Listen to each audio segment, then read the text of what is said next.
Have you ever stood on the edge of a promise, so close you could taste it, but fear made you turn back? That's exactly what happened to the nation of Israel. They weren't just wandering aimlessly in the desert anymore. They were standing at the very gates of the land God had promised them, a land flowing with milk and honey, a land filled with blessing and abundance, a land already spoken for, set aside, and guaranteed by the mouth of God himself. It was the culmination of a 400-year-old promise made to their ancestor, Abraham, the end of slavery, the beginning of a new identity as a nation. Everything they had hoped for, prayed for, and suffered for was right in front of them, within their grasp. But instead of stepping forward in faith and claiming their inheritance, they hesitated. They allowed a seed of doubt to be planted, and it grew into a forest of fear almost overnight. Because fear doesn't care what God has said. Fear doesn't remember the parting of the Red Sea or the bread that fell from heaven every morning. Fear doesn't listen to reason or promises. Fear only sees the giants in the land. It magnifies the obstacles until the promise itself seems small and insignificant in comparison. The story begins on the border of Canaan, in a place called the wilderness of Paran. God gave a direct command to Moses, the leader he had chosen to guide his people. He said, "Send men to spy out the land of Canaan, which I am giving to the children of Israel. From each tribe of their fathers you shall send a man, everyone a leader among them." This wasn't a mission to see if the land was good. God had already declared that it was. This was a reconnaissance mission, a chance for the leaders to see how good it was and to strategize their entry. It was meant to build their faith, not to test God's faithfulness. So Moses chose 12 men, one distinguished leader from each of the 12 tribes of Israel. These were not average men. They were chiefs, respected figures, men of influence within their communities. Among them were notable names: Caleb from the powerful tribe of Judah, a man whose heart was already aligned with God's purpose, and Hoshea son of Nun, a young and trusted warrior, Moses' own aide, to whom Moses gave a new name, Joshua, which means, "The Lord is salvation." The stage was set with the best and brightest, the chosen representatives of the entire nation. For 40 days, these 12 men traveled the length and breadth of the Promised Land. They journeyed from the southern desert of Zin all the way to Rehob, near the entrance of Hamath in the north. They watched the people. They measured the strength of their fortifications. They observed the terrain, the soil, the water sources. They saw everything. They saw massive fortified cities with walls that seemed to touch the sky. They saw powerful inhabitants and well-trained armies. And most intimidatingly, they saw the descendants of Anak, a tribe of fearsome, giant-like people known as the Nephilim. The sight of these men was enough to strike terror into the heart of any warrior. The challenges were real, formidable, and undeniable, but they also saw the other side of the story. They saw a land so fertile, so lush, so unbelievably abundant that it surpassed all their expectations.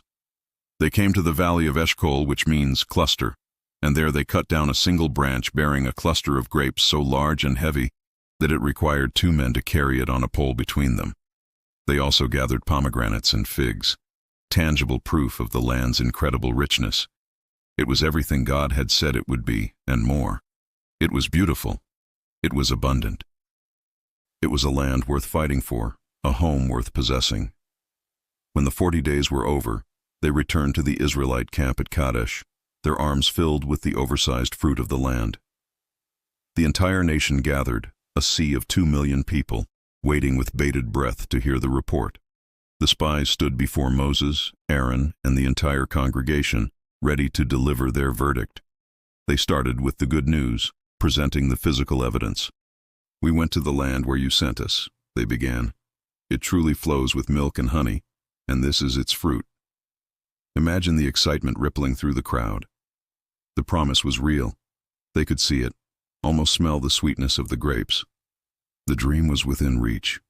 Faith was rising.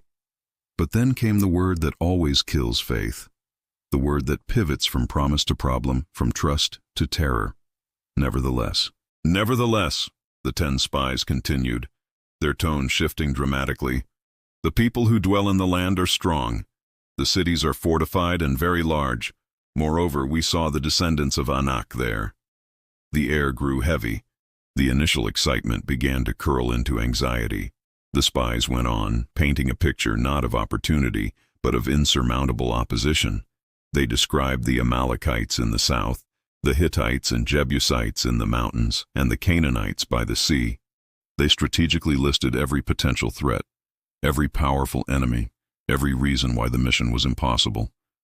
Their report was a masterpiece of fear-mongering. It was a truth laced with unbelief. Yes, the land was good, but the giants were too big.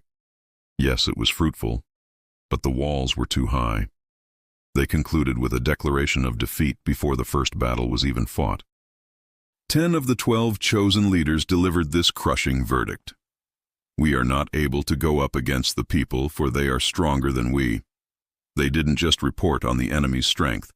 They passed a judgment on their own weakness.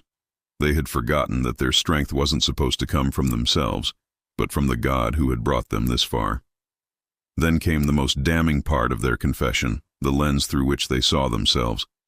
We were like grasshoppers in our own sight, they admitted, and so we were in their sight. They allowed their perception of the enemy to shrink their perception of themselves, and in doing so, they shrank their perception of their God. They chose a grasshopper identity when God had called them to be conquerors. And just like that, as if a single match had been dropped into a dry forest, fear spread like wildfire. A collective groan of despair rose from the camp. Hope, which had soared so high just moments before, came crashing down into a million pieces. The entire nation, 2 million strong, lifted up their voices and wept in their tents throughout the night. They had believed the report of men over the promise of God. Their grief quickly soured into rebellion. They cried out against their leaders and ultimately against God himself. If only we had died in the land of Egypt, they wailed. Or if only we had died in this wilderness. Why has the Lord brought us to this land to fall by the sword, that our wives and children should become victims? Would it not be better for us to return to Egypt? In that moment of mass hysteria, they were ready to trade the promise of freedom for the memory of slavery. They saw death in the promised land and safety in the land of their bondage. Their fear had completely rewired their reality. It was a total rejection of their journey, their deliverance, and their God. The 10 spies had not just brought back a bad report, they had unleashed a plague of unbelief that infected the heart of the entire nation.